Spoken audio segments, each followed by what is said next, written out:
All right. So before I introduce our esteemed interlocutor, I want to reiterate, I've said this a couple of times now, that we started this series, this webinar series last year as an effort to provide a forum for applicants to directly engage with former reviewers of our digital grants program. So this includes the current digital justice grants program, our sunsetted digital extension grants program, and also even reaching very far back. For those of you who remember, we had a digital innovation fellowship. And so the idea behind these webinars was that not everyone obviously has access to the kinds of informal information sharing networks that can determine whether one writes a proposal that gets funded. And so these webinars sought to unveil some of that hidden curriculum of grant writing and to provide some insight into the specific aspects of this program. And although our reviewer pool changes with each competition, the general justice-oriented ethos of the program does not. So therefore, there's incredible value in getting insight into how prior reviewers have evaluated and assessed the various components of these applications. Today, we're aiming to get even more concrete and talk about how one operationalizes digital humanities projects, largely because the logistics of a project can either support or undermine some of the larger social, political, and intellectual ambitions of those projects. And we're also trying to have a more direct conversation about those concrete elements. So here I'm talking about the budget, the timeline, and the work plan, because they directly inform how viewers understand feasibility, which I would remind folks is one of the evaluation criteria that we use in the peer review process. So today we are joined by Professor Andre Brock, who is an associate professor in the School of Literature, Media, and Communication at the Georgia Institute of Technology. Dr. Brock is one of the preeminent scholars of Black cyberculture. His work bridges science and technology studies and critical discourse analysis, showing how the communicative affordances of online media align with those of Black communication practices. His scholarship includes published articles and books on racial representations in video games, Black women and web blogs, whiteness, Blackness, and digital technoculture, as well as groundbreaking research on Black Twitter, including the award-winning text Distributed Blackness, African American Cybercultures, which I have with me. I keep it next to my desk because it informs a lot of how I have sort of thought about my place in this field, and especially with administering a program like this. And so before we get started in that conversation, I want to sort of quickly go through an agenda of what to expect for today. There we go.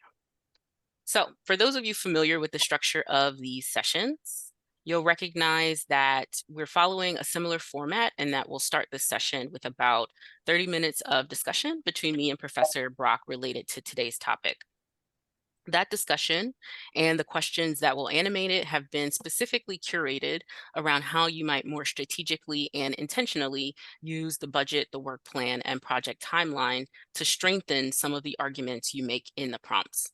It's also meant, like I said, to shine a light on how some reviewers consider these elements beyond the application prompts in terms of assessing the justice-oriented values of the project. So given that we have one interlocutor today, we'll stay in the main room after that discussion. And those who are interested can stick around for a more interactive discussion with Professor Brock about any of the topics we surfaced during the first half of the session, or that's also the space where you can get feedback from him about these elements for your specific project. As a reminder, the first half of the general session will be recorded and posted to the ACLS site, and the second half will not.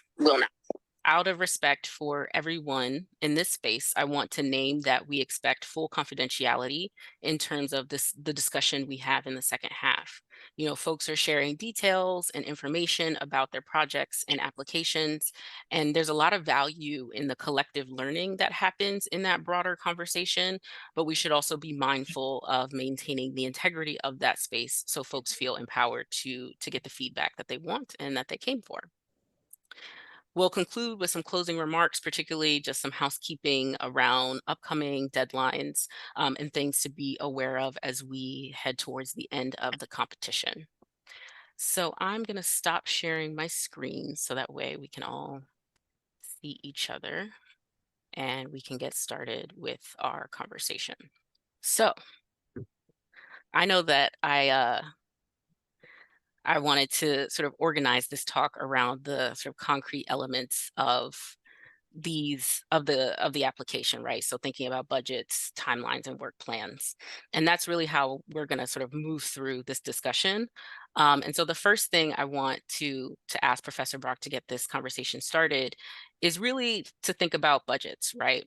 And when you are assessing the budget Mhm. of a proposed project, and whether that be as your experience as a digital justice reviewer for former competitions, or even perhaps other competitions that you've reviewed for, what are 1 to 2 green flags that you look for in terms of an appropriate use of funds? Green flags that I look for are whether, and this isn't strictly budgetary, but whether the grant writer outlines that they have previous experience with the technology. And while that's not specifically budgetary, it does highlight that the any unexpected financial complications that may come up with accessing a type of technology will have may be already accounted for in the way that they write the budget. And so by that, to be less obscure, right? Say you're doing something with a coding software, Deduce or something like that, right? If you have experience with that software, that means that if you have an unexpected hiccup in terms of whether your data didn't load or whether you can't necessarily keep a stable connection and you keep losing data, you've already prepared for those eventualities, and that will somehow be clearer when you talk about how to allocate funding for a budget. So, any budget that's talking about accessing any online technology, cloud based, or actual technological hardware and software needs to be able to tell us as reviewers that you are aware that technologies aren't perfect, that people aren't perfect, and that there sometimes will be a mismatch. And so have a little bit of wiggle room in case something happens. So like I've seen, not with ACLS, but I've seen where people are talking about purchasing expensive equipment that is digitally connected, but not necessarily being clear on how they will maintain and support the needs of that equipment above and beyond what their project needs are, if that makes sense. Yeah, it definitely does. I mean, it reminds me of a question that we often get in the digital justice inbox where people ask, for example, are they allowed to sort of allocate funds that will extend beyond the grant term? So even thinking about Mhm. subscriptions for things, you'll purchase the subscription with the grant funds during the term, but it will last you for, if you buy a package that's for, 5 years, for Right, example. And right. that's always something that I think we absolutely encourage people to do just in terms of like thinking about the long-term sustainability Mhm, of the mhm. project. And also like having definitive temporal points around what you mean by sustainability too. Correct. And so, I think you kind of hinted at the converse of that in terms of thinking about 1 to 2 red flags. But if you could say a little more about some glaring red flags that you've seen with respect to budgets that you've looked at. Um, I've seen people who are reliant upon supposedly open source projects that they don't necessarily have a responsibility or capacity to maintain. And so they're dependent on whether or not the developer keeps that particular repository or technology up to date.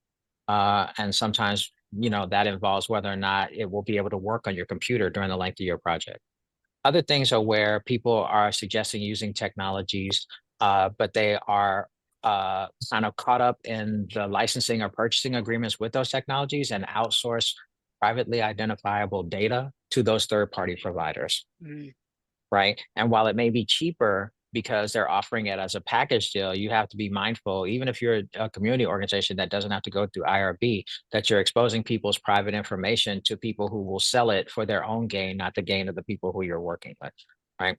So that's an additional thing. And then the third thing goes back to whether or not this technology that you're proposing is actually something that has a substantial resource for the type of project that you're taking on, right? It's one thing to say I'm a documentarian and I need these digital cameras and these monitors to do this type of um, documentary work to highlight how communities, portray themselves aesthetically through murals or whatever. It's another thing altogether to say I need the most powerful computer I can get because I want to type in transcripts from interviews that I have. Like we're not crazy, we mindful, right? And so we also pay attention to we have some idea of the types of technical requirements for the types of projects that you do. And so, not saying don't ask for the stars and hope to get the moon, but also be mindful that we are aware of the some of the technological requirements. And so don't get carried away. We like when people ask for the things though, right? Because we Yeah. try to provide the things. But I think that's a good consideration. And a follow-up question that I have to that in terms of like potential red flags, because this is hands down one of the consistent red flags that I see again in my role as someone who reads all of the applications, Mm. and then makes determinations around eligibility, but also facilitates the panels, where folks are discussing what they see in applications. And hands down, one of the biggest red flags in terms of budget that I see is usually people underestimate and unaccount for a lot of different kinds of costs. And labor is often one of them. So I'm wondering if you could talk a little bit about, how you think about the labor that's required to support a project, and how you go about, because the creating a budget is literally an exercise where you have to assign specific value to things. Mhm, And I think that can mhm. be deeply uncomfortable, especially when you are sort of operating within a framework of like, I have $50,000 to a lot, I have $100,000 to a lot. And so how do you sort of go about doing that valuation work, for the labor? So for those in university settings, I find that a lot of faculty are all too willing to assign technical capacities to undergraduate and graduate research assistants without necessarily accounting for the fact that those populations are transient. And I'm not saying that like we're going to get rid of them, but students graduate, students leave, students can't work with you for a semester, but they don't necessarily have a way to account for that transfer of institutional knowledge, right? And so something needs to be indicated in the budget where you have, how do I say this succinctly? Um, there needs to be an acknowledgement that there is a requirement to build and take advantage of institutional knowledge around the technology you want to use that powers your project, right? So it can be an advanced graduate student, but let us know how you're planning on compensating that graduate student in order to keep them around for the length of the project or as long as you can. And if you can't, then there should be some mention, not necessarily in the budget line items directly, but in your narrative about how you will handle if something like that occurs. So that's a complex one. And I probably shouldn't have started there. The other piece is there are other things to consider with respect to budgeting that don't necessarily get captured by line items. One of the things that I've run into problems with as a person who has chased and received grants is accounting for administrative overhead, right? And administrative overhead simply sounds like you'll have an office manager, but that's also a technology manager. That's also someone who does your scheduling, right? And ACLS, according to the guidelines that we have as reviewers, it does allow an honorarium for office administrative help. But I find that many faculty don't necessarily budget for that. And that's one of the things that can actually help you manage your time more efficiently, especially with regards to when you need to take on an additional technical debt working with the hardware, the software that you want to use that makes your project happen. Or, and so this is something we'll discuss later, when you need to get further interaction with your community partners, right? So being able to budget for the additional assistance that ACLS will allow you to have actually saves you time in the long run, both with your technology and with the ways in which you administer the grant, and truthfully in the execution of your goals overall, right? And so that's something to keep in mind. It's something that not enough people pay attention to or budget for, and in part that's because many universities either don't offer clear cut uh, support for people chasing grants. I come from a unit where we don't even actually have a grant programs officer. We have to rely on a college level. and sometimes institute level. And so that's not necessarily something you would know ahead of time. Also, if you're new to the grant game, you might not know this ahead of time as well. So that's something to keep in mind. Yeah, I will say that for this program, we don't allow indirect costs in terms of Right, universities being able to take a significant chunk of the grant to like funnel it into the void. right.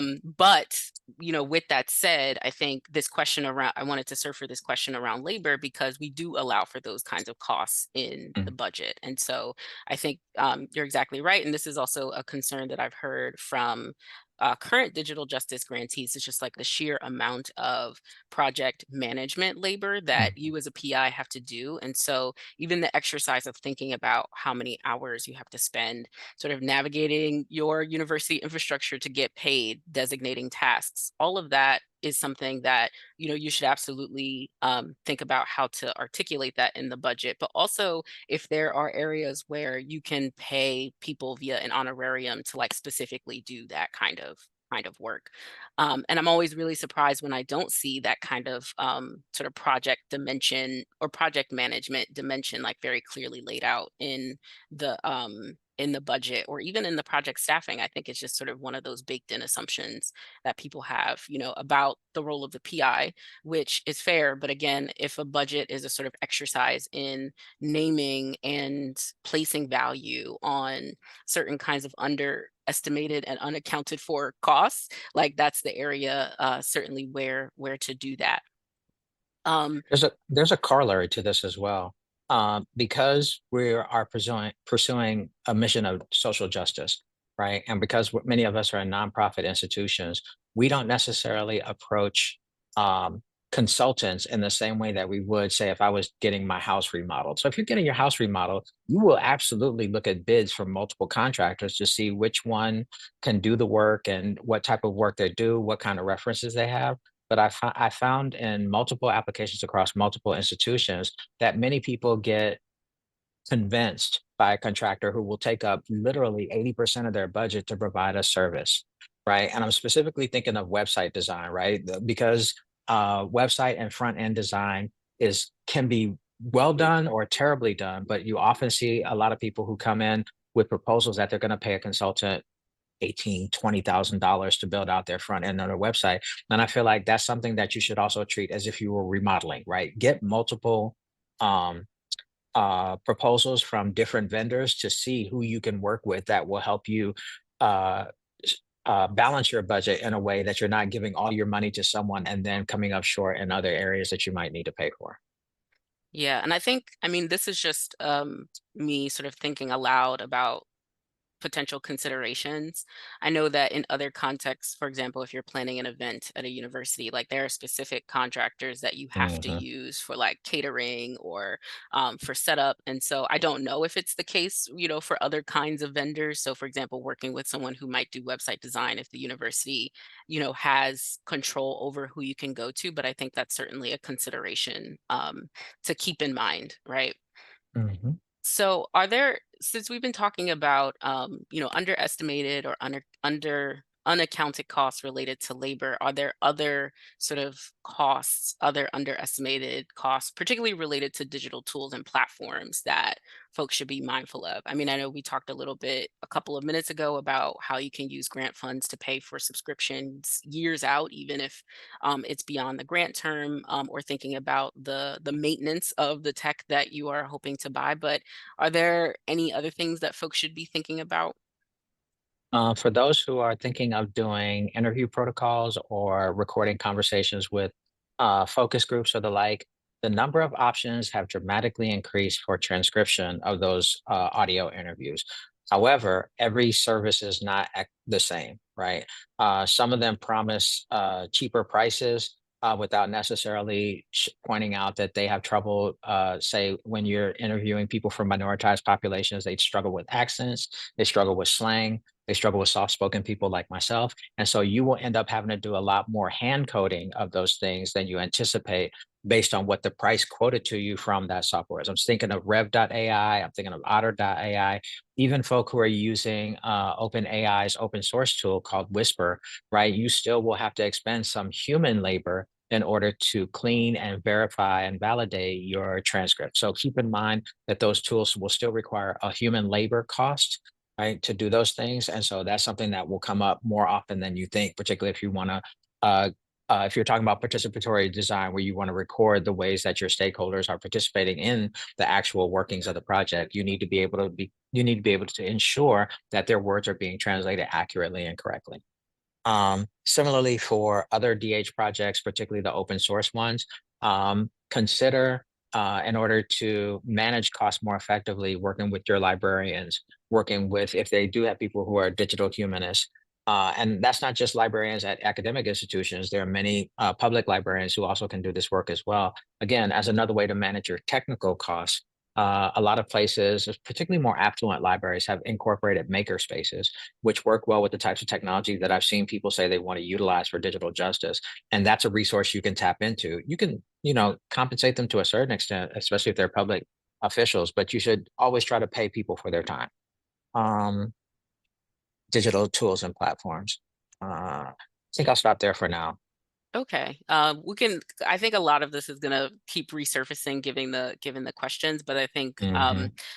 as a side note, I want to encourage folks to pop questions into the chat as they come to you. I myself is someone that needs to like write things out before I sort of engage in conversation. So feel free to use that space. We'll be checking it occasionally, and then when we open it up for discussion, we can sort of see what's happening in the chat. I do see a Mm, question though now about checks and balances in terms of those partnering with informal groups like activism organizations or doing community projects or international projects. And this sort mhm, of leads me to my next question, which is something we talked about in the last webinar, cultivating community partnerships in DH projects, which is sort of what kinds of information about your community partnership can be articulated in something like the work plan mm. or the budget. So the applications that go the furthest when people are talking about partnering with community organizations are ones that talk about compensating said community organizations for their time and effort, right? Many university-led initiatives parachute into communities, promise them the world, and then don't compensate them, and then utilize that information to get tenure or research papers out of it. So I'm very much a bear when I review. I want to see that the individual and the organizational contributors to in a community slash university partnership, or yeah, a community slash individual partnership, that everybody gets compensated, right? And compensation can take multiple forms, right? Some people talk about leaving technologies behind, so that they, acquire, say, if they're doing a hip hop project, they'll acquire um, recorders and multi-track MIDI interfaces and the like, and they say, oh, well, we're going to gift these to the organization. But if you're going to gift them, also make sure that they have resources to maintain them beyond the period past which you work with them. Right. Because if you just give them to them, but they have no, and something happens to them, as happens, right, then you basically given them a Trojan horse. You've given them something that ends up not being useful to them further down the road. So compensation is a major thing. Right. And also, we could talk about non-financial modes of compensation, but I find that those don't necessarily have as much weight with community organizations. They don't really care if they're cited in your papers. I mean, it's nice, but that doesn't necessarily move the needle for them in any particular way, because that's not a form of social capital that will get them further. Right. And so part of the ways you can talk about compensating them that are non-financial are introducing them to other resources within the university that either complement the work that you do or that can advance the mission that they have. Right. And so those are some ways you can think about. And while that doesn't necessarily end up again as a budget line item, when you're talking about your narrative for your budget, that part becomes really important, because where else do you talk about that? Right. That's not necessarily something you talk about in the project conception. That's not necessarily something you talk about in the CVs that you're having of your co-PIs, but it absolutely should be something where you talk about the ethos, right? The ethical implications of you coming into this community, say, we can do this work with you. That part should absolutely be in there. Yeah, that's a really wonderful point. Because I think in most of the budget narratives that I've read, and it's to be expected. Like we ask people to explain what we see in the budget, and so it's a rationale of like, well, it costs this much for this person to do this or that. But I think sort of being more intentional about folding in those aspects of community relationships and the ethos Mhm. around it as reflected in the budget is absolutely a space where applicants should feel free to talk about that. that's what that space can function as. Mhm, And so we have talked a lot about, relative to sort of compensating community partners and working with community partners.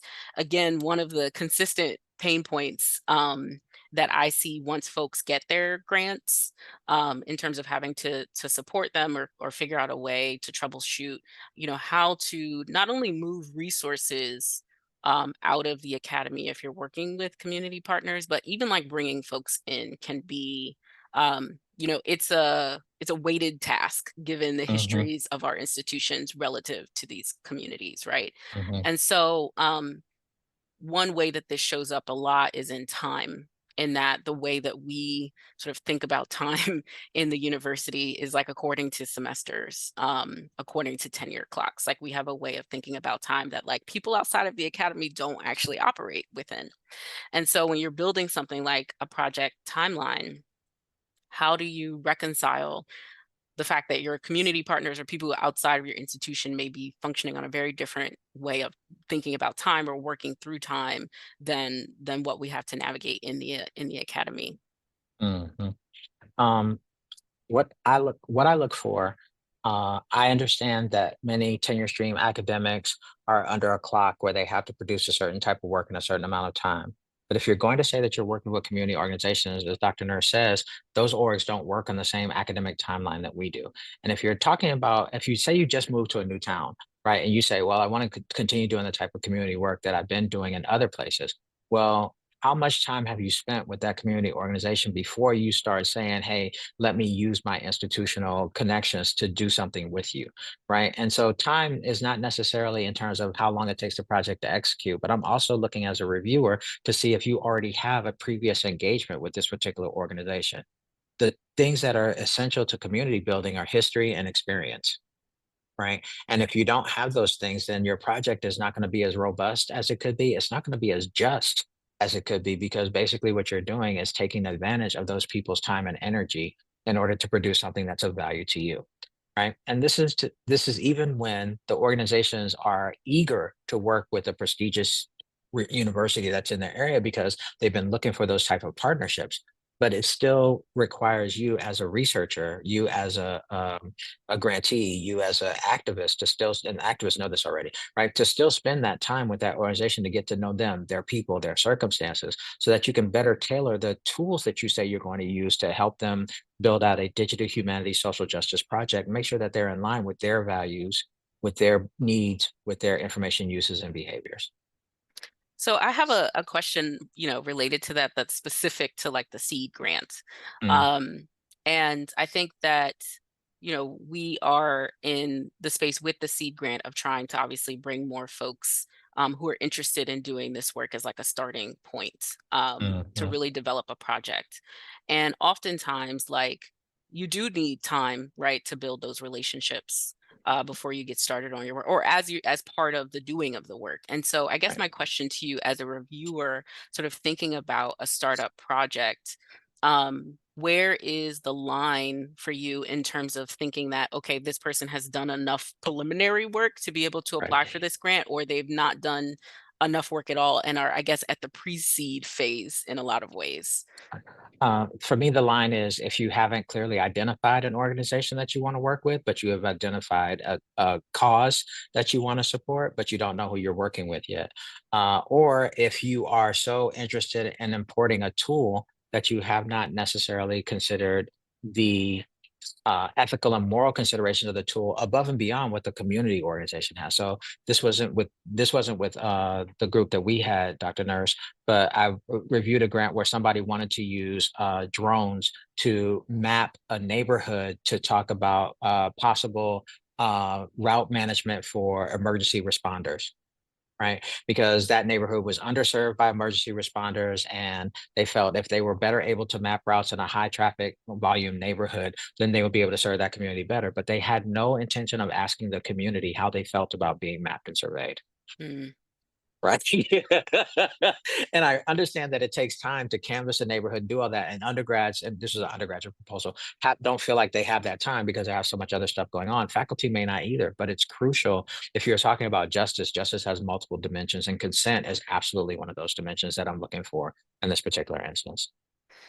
Yeah, that's a really powerful example. And I think, relates to a conversation we had about the platforms and tools around like, being intentional that you don't pick a platform or a tool that you don't have also control of the data that's being collected and Hmm. being sort of funneled to again into the void Hmm. as to what will happen with that data. So, that's a really good, I think, sort of consideration to have. I did want to circle back to when we were talking about funneling resources, whether they be compensation or non-compensation, Hmm. forms of resources to community partners, and the difficulty of doing that across institutional lines. Right. And so this is again, as your experience as a reviewer, or even if how you have personally navigated that in your own work, because it's incredibly difficult. And this, I always see this expressed as like the you can give gift cards to people, but like how are people supposed to actually do substantial things with gift cards? Have you seen or come across any like really creative solutions where people are able to like actually either compensate community members in a very easy way, or like bring community members in to actually be able to take advantage of the resources that are in people's institutions? And one of the ways is basically a Russian doll method. So one of the grants I'm on, after we got our grant from Mellon, then had an application process to do seed grants to community organizations, right? Because Mellon affords us the capacity to grant small amounts of money, up to say $5,000, to different organizations to pursue the work that they want to do, which doesn't necessarily require us to have a lot of oversight on them, gives them the freedom to do the things that they want to do. Because I work at a public institution in Georgia, dun, dun, dun, dun, right?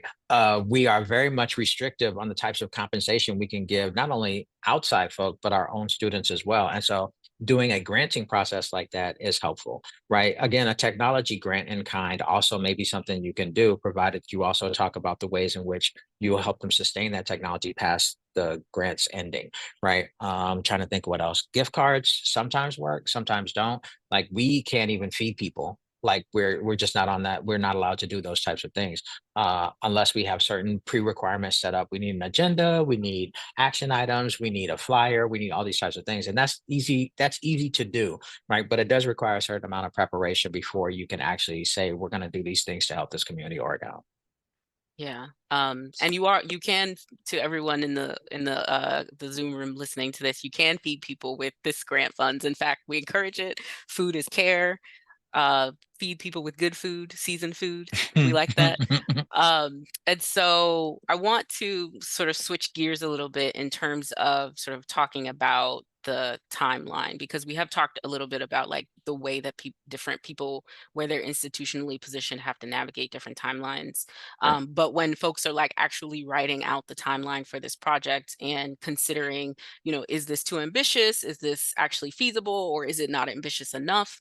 What are some red flags that you see when assessing a project timeline relative to the proposed activities? Like, is there a clear indication if a timeline is too aggressive or too ambitious? And then also, are there indications of like, this person could probably be doing a little bit more?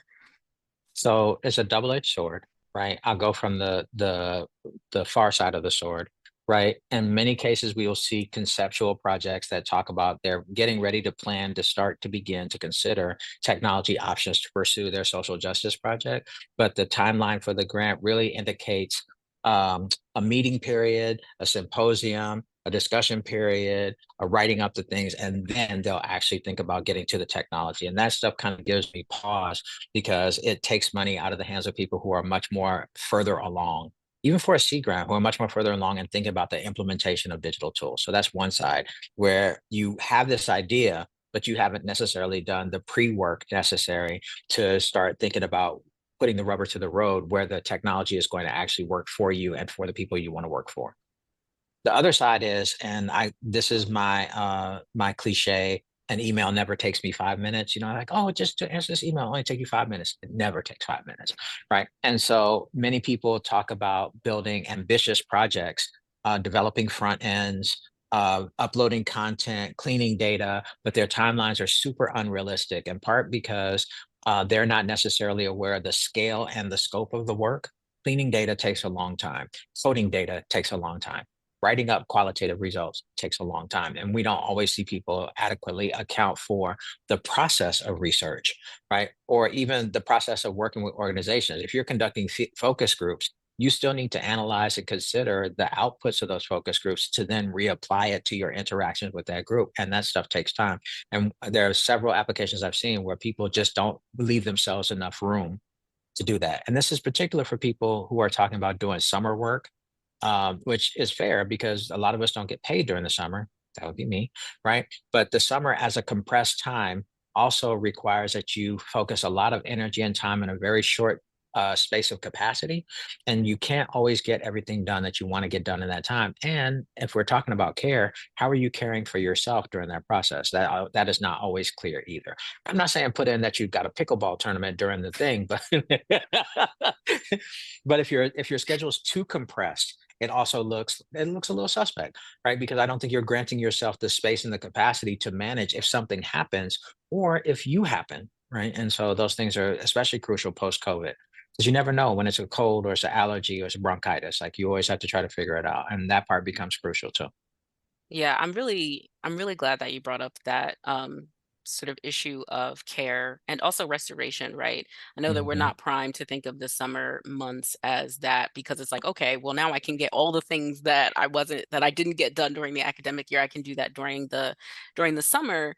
And I think in sort of the human-centered spirit of this in terms of like obviously thinking about your community partners, I personally want to allow people the space to put themselves too as part of the labor that constitutes of the project and that is part of the upkeep and maintenance of the project, you know. Right. And so just being honest about, what you need to do to take care of yourself during those moments, in addition to like the work that you could potentially do. Sometimes I follow very cut and dry sort of things for myself, right? Even as I'm mapping out what the cadence of digital justice looks like with my colleagues. It's like, okay, I think this will take a week, so let me add on an extra week because perhaps I'm underestimating how much time this might actually take with life and human beings.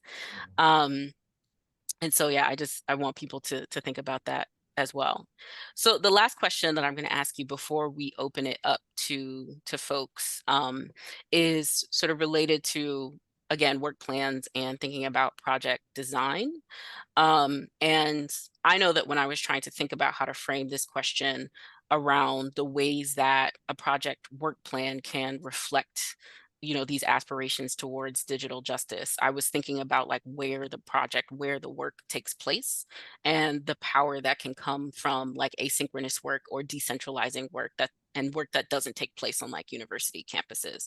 Mhm. um, that was what I was thinking about as I was sort of reflecting on this question. But what are, one to two concrete things that people can do in terms of like designing their project, designing the work plan, that in your mind get us better or that help us aspire towards that the digital justice ethos of this program? Ask me the question again.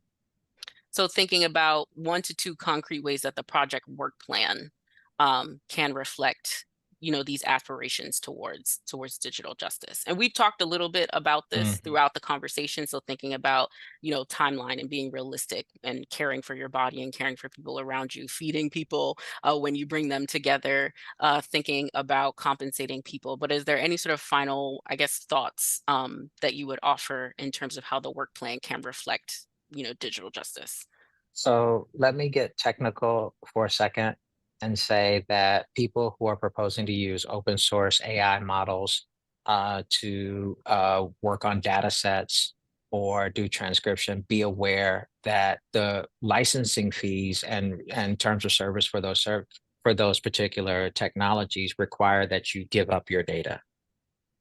Right. And so, from a justice perspective, you must get consent from the people that you're working with to know that the things that they're saying will end up in a data set somewhere, right, to be used. Right. So, that's a technical thing.